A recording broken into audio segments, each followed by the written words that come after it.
సిటిఎన్ వార్తలకు స్వాగతం. వార్తల్లోని ముఖ్యాంశాలు.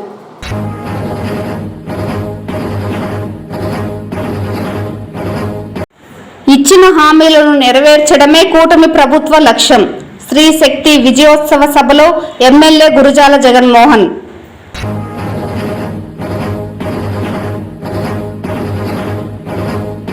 కాణిపాకం స్వయంభూ శ్రీ వరసిద్ధి వినాయక స్వామి దేవస్థానంలో ఘనంగా ధ్వజారోహణ కార్యక్రమం నిర్వహణ. వేద పండితుల మంత్రోచ్చారణ మధ్య మూషిక పటాన్ని ఎగరవేసిన ఆలయ అర్చకులు. వార్తల్లోని వివరాలు. తెలుగుదేశం పార్టీ మేనిఫెస్టో మహిళల కోసమే అని నాడు ఎన్టీఆర్ మహిళలకు ఆస్తి హక్కు కల్పిస్తూ మహిళలను మంత్రులుగాను స్పీకర్లుగాను చేసింది తెలుగుదేశం పార్టీయే అని ఎమ్మెల్యే గురజాల జగన్మోహన్ చెప్పారు. శ్రీ శక్తి విజయోత్సవ సభను గురువారం చిత్తూరు నాగయ్య కళాక్షేత్రంలో ఘనంగా నిర్వహించారు. ఈ సందర్భంగా ఎమ్మెల్యే మాట్లాడుతూ రాష్ట్రంలోని మహిళలకు ఒక అన్నగా ముఖ్యమంత్రి నారా చంద్రబాబు నాయుడు సంక్షేమ పథకాలను అమలు చేస్తున్నారన్నారు. ఎన్నికల మేనిఫెస్టోలో మెజారిటీ పథకాలను మహిళల కోసమే మహిళల పేరుతోనే అమలు చేసిన ఘనత కూటమి ప్రభుత్వానికి దక్కుతుందని అన్నారు. మహిళలు ఎవరిపైన ఆధారపడకుండా సొంతంగా స్వశక్తితో ఎదగాలనే గొప్ప ఉద్దేశంతో దీపం, తల్లికి వందనం, స్త్రీ శక్తి పథకాలను అమలు చేస్తున్నట్లు వివరించారు. స్త్రీ శక్తి పథకం అమలులో 3 వ్యక్తులు కీలక పాత్ర పోషించాలని, వారే ముఖ్యమంత్రి నారా చంద్రబాబు నాయుడు, డిప్యూటీ సీఎం పవన్ కళ్యాణ్, విద్యాశాఖ మంత్రి నారా లోకేష్ కృషి ఫలితంగానే అనేక ఇబ్బందులు ఉన్న మహిళలకు ఉచిత ప్రయాణం సాధ్యమైందన్నారు. మహిళలకు ఉచిత ప్రయాణం అని గత ఆగస్టు 15కు ముందుగా చిత్తూరు నగరంలో పోస్టర్లను వేయడం జరిగిందని, దాన్ని వైసీపీ నాయకులు ట్రోల్ చేయడంతో ఈ విషయం ముఖ్యమంత్రి దృష్టికి వెళ్ళిందన్నారు. ఆగస్టు 15న ఈ పథకాన్ని ప్రారంభిస్తామని ముఖ్యమంత్రి చెప్పారని ఎమ్మెల్యే గుర్తు చేసుకున్నారు. గతంలో ఓం శక్తి భక్తులకు ఉచితంగా బస్సు ప్రయాణం ఏర్పాటు చేశానని, వారు ఎంతో సంతోషించి నన్ను గుర్తు పెట్టుకున్నారన్నారు. నేడు రాష్ట్ర వ్యాప్తంగా మహిళలకు ఉచిత ప్రయాణాన్ని అమలు చేస్తున్నారన్నారు. రాష్ట్రంలోని మహిళలంతా ముఖ్యమంత్రిని గుర్తు పెట్టుకోవాలన్నారు. గత ముఖ్యమంత్రి రాష్ట్ర ఖజానాను ఖాళీ చేసి అప్పులు చేసి వెళ్లారని, నేడు ముఖ్యమంత్రి నారా చంద్రబాబు నాయుడు రోజులో 18 గంటలు కష్టపడి పనిచేస్తూ ఆదాయాన్ని పెంచేందుకు, రాష్ట్రాన్ని అభివృద్ధి పథంలో తెచ్చేందుకు కృషి చేస్తున్నట్లు చెప్పారు. మహిళా సాధికారత కోసం కూటమి ప్రభుత్వం ఇప్పటికే దీపం, తల్లికి వందనం పథకాలను అమలు చేస్తుండగా తాజాగా స్త్రీ శక్తి పథకాన్ని అమలు చేస్తున్నట్లు చెప్పారు. మహిళలు స్వయంగా అభివృద్ధి చెందడం కోసం ప్రభుత్వం అనేక పథకాలను ప్రవేశపెడుతోందని, మహిళలు వాటిని సద్వినియోగం చేసుకుని పారిశ్రామికవేత్తలుగా ఎదగాలని ఆకాంక్షించారు. ఈ సమావేశంలో మేయర్ అముద, చుడా చైర్పర్సన్ కటారి హేమలత, మాజీ ఎమ్మెల్యే ఏఎస్ మనోహర్, సురేంద్ర కుమార్, భాజపా నాయకులు అట్లూరి శ్రీనివాసులు, చిట్టిబాబు, ఇతర నాయకులు ప్రసంగించారు. ఆర్టీసీలో మహిళలకు ఉచిత ప్రయాణం, తల్లికి వందనం, దీపం పథకాల ద్వారా పొందిన లబ్ధిని పలువురు మహిళలు సభాముఖంగా వివరించారు. ముఖ్యమంత్రికి ధన్యవాదాలు తెలిపారు. మహిళలకు ప్రాధాన్యతనిస్తూ సంక్షేమ పథకాలు అమలు చేస్తున్న ముఖ్యమంత్రి నారా చంద్రబాబు నాయుడు, ఉప ముఖ్యమంత్రి పవన్ కళ్యాణ్, ఎమ్మెల్యే గురజాల జగన్మోహన్ చిత్రపటాలకు పాలాభిషేకం నిర్వహించారు. ఈ కార్యక్రమంలో వ్యవసాయ market committee vice chairman Anuradha, Tedepa, Bhajapa, Janasena నాయకులు, క్లస్టర్, డివిజన్ ఇన్ఛార్జీలు, మహిళా నాయకులు పెద్ద సంఖ్యలో మహిళలు పాల్గొన్నారు.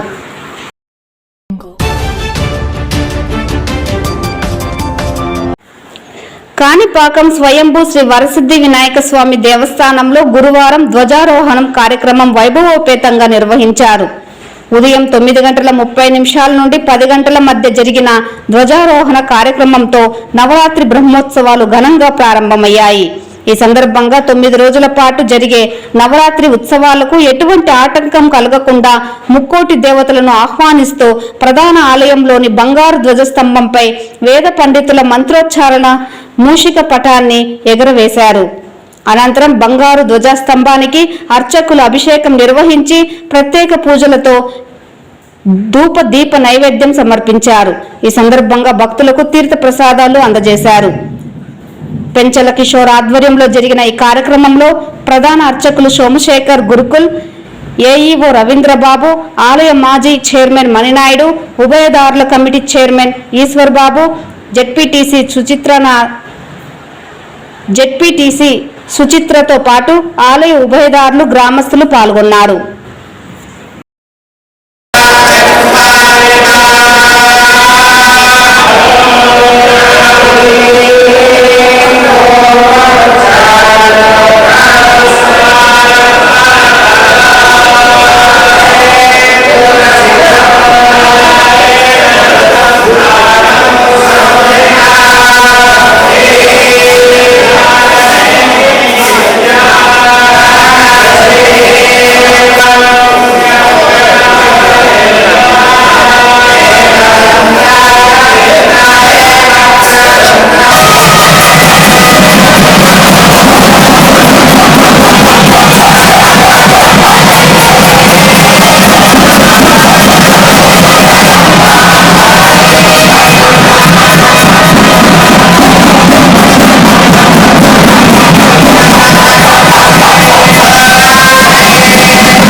విఘ్నేశ్వరాయ నమః. మన వరసిద్ధి వినాయక స్వామి దేవస్థానం కాణిపాకం నందు ఈరోజు బ్రహ్మోత్సవాలకి ఆరంభ సూచకంగా ఈరోజు ధ్వజారోహణ ఘనంగా జరిపించారు. ఉభయదారులు అదేవిధంగా పూజారులు వేద పండితులందరూ కలిసి ఈ కార్యక్రమాన్ని ఎంతో వైభవంగా జరిపించారు. భక్తులు కూడా చాలామంది దీంట్లో పాల్గొన్నారు. ఈ రోజు నుంచి అంటే నిన్న వినాయక చవితి రోజు నుంచే మనకి బ్రహ్మోత్సవాలు ప్రారంభమయ్యాయి. నిన్న అధిక సంఖ్యలో భక్తులు వచ్చి దేవుని దర్శించుకొని సంతృప్తికరంగా వెళ్ళారు. సో ఈ 21 రోజులు కూడా ఈ రోజుతో మనం మొదలుపెట్టి 21 డేస్ 16/9 వరకు ఇలాగే ఘనంగా ఉత్సవాలు జరిపించి మన భక్తులందరికీ కూడా ఇతర రాష్ట్రాల నుంచి కానీ మన రాష్ట్రం నుంచి కానీ మారుమూల ప్రాంతాల నుంచి వచ్చే భక్తులందరికీ కూడా సౌకర్యవంతమైన దర్శనం కలిగించి ఆ విఘ్నేశ్వరుని యొక్క దీవెనలు అందరికీ కలిగేలాగా సక్రమైన ఏర్పాట్లు చేస్తుంది.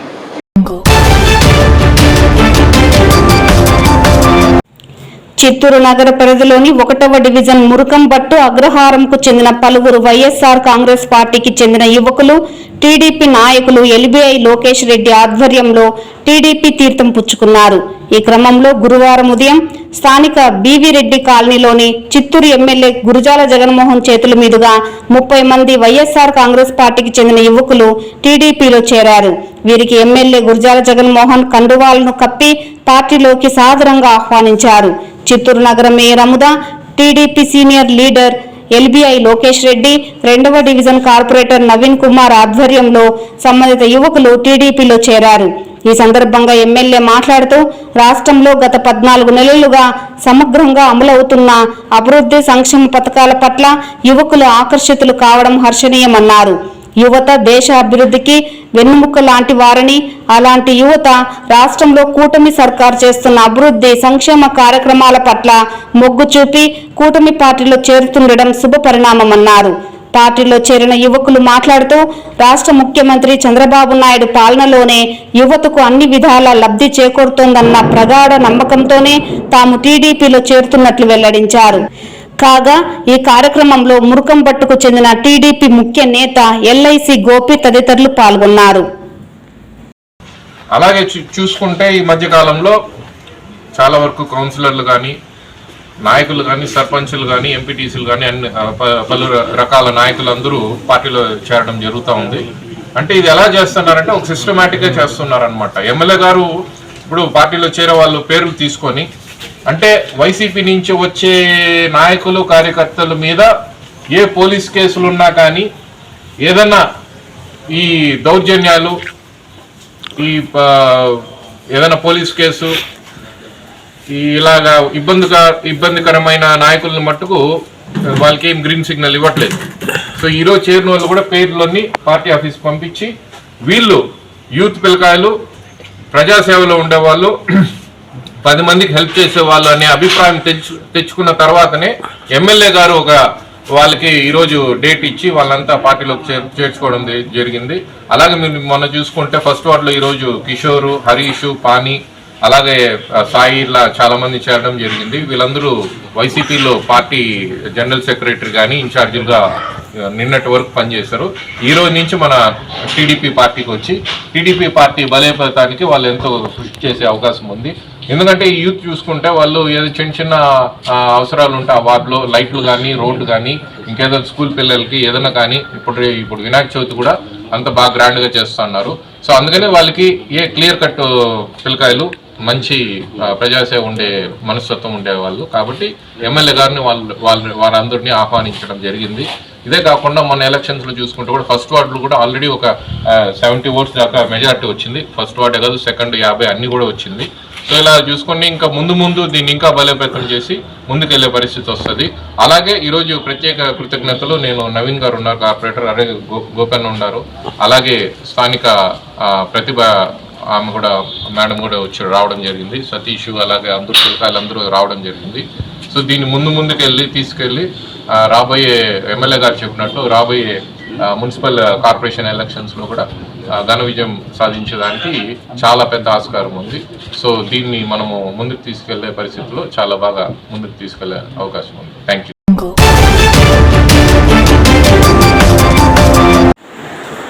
తిరుపతి జిల్లా రేణిగుంటలో ల్యాప్టాప్ దొంగలను పోలీసులు పట్టుకున్నారు. నిందితుల నుంచి 8 లక్షల రూపాయలు, 15 ల్యాప్టాప్లు, 3 మొబైల్ ఫోన్లు స్వాధీనం చేసుకున్నారు. వివరాల్లోకి వెళితే తిరుపతి జిల్లా ఎస్పీ హర్షవర్ధన్ రాజు ఆదేశాల మేరకు అడిషనల్ ఎస్పీ మనోహరాచారి పర్యవేక్షణలో రేణిగుంట డీఎస్పీ శ్రీనివాసరావు ఆధ్వర్యంలో ప్రత్యేక పోలీసు బృందం ఏర్పాటు చేసి పోలీసుల చాకచక్యంతో ముద్దాయిలను పట్టుకున్నారు.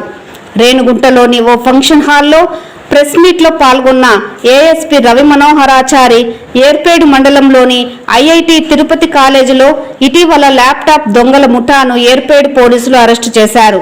నిందితులు తమిళనాడుకు చెందిన తమిళ్ సెల్వన్, కోయంబత్తూరుకు చెందిన వీరస్వామి గణేష్గా గుర్తించారు. వీరికి గతంలో నేర చరిత్ర ఉందని తమ విచారణలో తెలిసిందని పోలీసులు తెలిపారు. వీరిపై 9 కేసులు నమోదైనట్లు పోలీసులు తెలిపారు. బెంగళూరు, చెన్నై, నాగపూర్, జోధాపూర్, గోపాల్ వంటి నగరాలలో ల్యాప్టాప్లను దొంగలించారు. దొంగల ముఠాను పట్టుకుని విద్యార్థుల ల్యాప్టాప్లు రికవరీ చేసిన పోలీసు బృందానికి జిల్లా ఎస్పీ హర్షవర్ధన్ రాజు ప్రత్యేక అభినందనలు తెలిపారు. భవిష్యత్తులో ఇలాంటి సంఘటనలు పునరావృతం కాకుండా కఠిన చర్యలు తీసుకోవాలని తెలిపారు. పుణ్యంతో చెప్తారే బలంగా చెప్తే అబద్ధమైన నిజమవుతుంది అన్నట్టు. సో అట్లా అబద్ధాన్ని కానీ నిజంగా చెప్పేంత నైపుణ్యం ఉన్నటువంటి వ్యక్తి. సో దాన్ని దృష్టిలో పెట్టుకొని ఆ ఆయుధంతోనే అతను ఇవన్నీ కూడా అందరినీ నమ్మించి ఇలా చేయడం జరిగింది. మనకు ఏదైతే 8 ల్యాప్టాప్స్ పైన 8 ల్యాప్టాప్తో సహా భోపాల్లో చేసినటువంటి ఇంకొక దానిలో ఐఐటిలో చేసినటువంటి మెడికల్ భోపాల్లో ఉన్నటువంటి ఐఐటిలో చేసినటువంటి మిగతా ఇంకొక 7 ల్యాప్టాప్లు కూడా మనం స్వాధీనం చేసుకోవడం జరిగింది. ఇతను ఏం చేస్తాడంటే ఈ ల్యాప్టాప్స్ అన్నీ కూడా ఇంకొక వ్యక్తి వీరస్వామి గణేష్ అని ఇంకొకతను కోయంబత్తూరులో ఉండేటువంటి ఒకతనికి అమ్ముతాడు. ఎక్కడ చేసినా కూడా అతనికే పోతాయి చాలా వరకు. సో ఇతని ఎన్ని OLXలో పెడతాడు, అతను దాన్ని కొంటాడు. ఇలా జరుగుతూ వస్తుంది. సో మనం ఇదంతా కూడా టెక్నికల్గా మనము ప్రోబ్ చేసి దీంట్లో ముద్దాయి నుంచి ఎవరికైతే అమ్మాడో అతన్ని ఇద్దరిని అరెస్ట్ చేయడం జరిగింది. 15 ఈ ల్యాప్టాప్లు స్వాధీనం చేసుకోవడం జరిగింది. ఇట్స్ ఎ గుడ్ క్యాచ్, రియల్గా కూడా చాలా మంచి క్యాచ్. ఇలాంటివి అందులో విత్ ఇన్ ఎ వీక్ మనకు 18వ తేదీ జరిగింది. ఆల్మోస్ట్ నేను అరెస్ట్ చూపించారంటే దాదాపు వారం రోజుల్లోనే ఈ ముద్దాయిలు దొరకడం అనేది కూడా చాలా ఇంపార్టెంట్. చాలా క్విక్గా దొరికారు. అది మీ అందరికీ కూడా చెప్పడం జరుగుతుంది. కాబట్టి దీనిలో ప్రతిభ కనబరిచినట్టు అందరికీ కూడా ఎస్పీ గారు కూడా చాలా అప్రిషియేట్ చేశారు వీళ్ళందరినీ కూడా. ఎందుకంటే ఎక్కడెక్కడో తిరిగారు, ఎక్కడెక్కడో పోయారు, ఎక్కడెక్కడో చూశారు. సో అందరికీ మా ఎస్పీ గారి తరఫున రివార్డ్స్ కూడా ప్రకటించేస్తాం. Thank you. తిరుమల శ్రీవారిని ఈరోజు ఉదయం వీఐపీ విరామ సమయంలో మహారాష్ట్ర గవర్నర్, ఎన్డీఏ ఉపరాష్ట్రపతి అభ్యర్థి సిపి రాధాకృష్ణ స్వామివారిని నైవేద్య విరామ సమయంలో దర్శించుకున్నారు. శ్రీవారి దర్శనార్థం తిరుమలకు విచ్చేసిన వీరిని టీటీడీ చైర్మన్ బిఆర్ నాయుడు శేషవస్త్రంతో సత్కరించి తీర్థ ప్రసాదాలను అందజేశారు.